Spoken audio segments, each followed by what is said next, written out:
జనవరి 29 చరిత్రలో ఈ రోజుకు స్వాగతం. భారతదేశ పత్రికా రంగ చరిత్రలో జనవరి 29వ తేదీకి ఒక మరుపురాని గుర్తింపు ఉంది.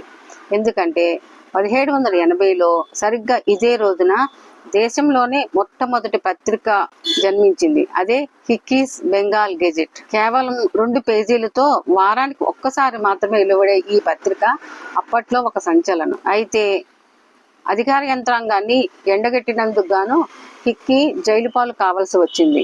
2 ఏళ్లలోనే అంటే 1782లో ప్రభుత్వం ఈ పత్రికను మూసివేయించింది. కానీ భారత పత్రికా స్వేచ్ఛకు ఇది మొదటి అడుగు.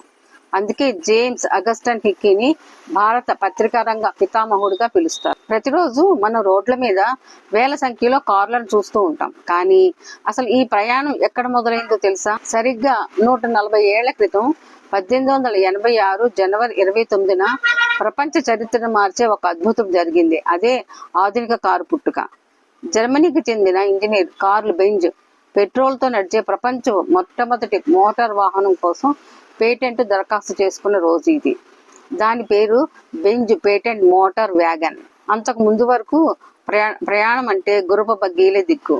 కానీ కార్ల్ బెంజ్ ఆలోచన ఆ పద్ధతిని మార్చేసింది. ఈ మొదటి కారుకు కేవలం 3 చక్రాలు మాత్రమే ఉండేవి.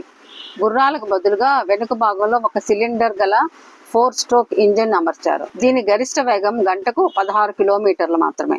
ఆ చిన్న 3 చక్రాల బండి నుంచే నేటి లగ్జరీ మెర్సిడీస్ బెంజ్ సామ్రాజ్యం ఉద్భవించి. భారతీయ కళల నిలయం, సంగీత నాటక అకాడమీ. భారతదేశం అంటేనే కళల కాణాచి. శతాబ్దాల చరిత్ర కలిగిన మన సంగీత, నృత్య, నాటక సాంప్రదాయాలను కాపాడి తర్వాతి తరాలకు అందించడంలో కీలక పాత్ర పోషిస్తున్న సంస్థ సంగీత నాటక అకాడమీ. 1953 జనవరి 29న భారత ప్రభుత్వం ఈ అకాడమీని స్థాపించింది. స్వేచ్ఛా భారత తొలి విద్యాశాఖ మంత్రి మౌలానా అబుల్ కలాం ఆజాద్ దీనిని ప్రారంభించారు. ప్రతి ఏటా సంగీతం, నృత్యం, నాటక రంగాల్లో విశేష కృషి చేసిన వారికి అత్యున్నత సంగీత నాటక అకాడమీ పురస్కారాలను అందిస్తుంది. ఢిల్లీలోని రవీంద్ర భవన్ దీనికి ప్రధాన కేంద్రం.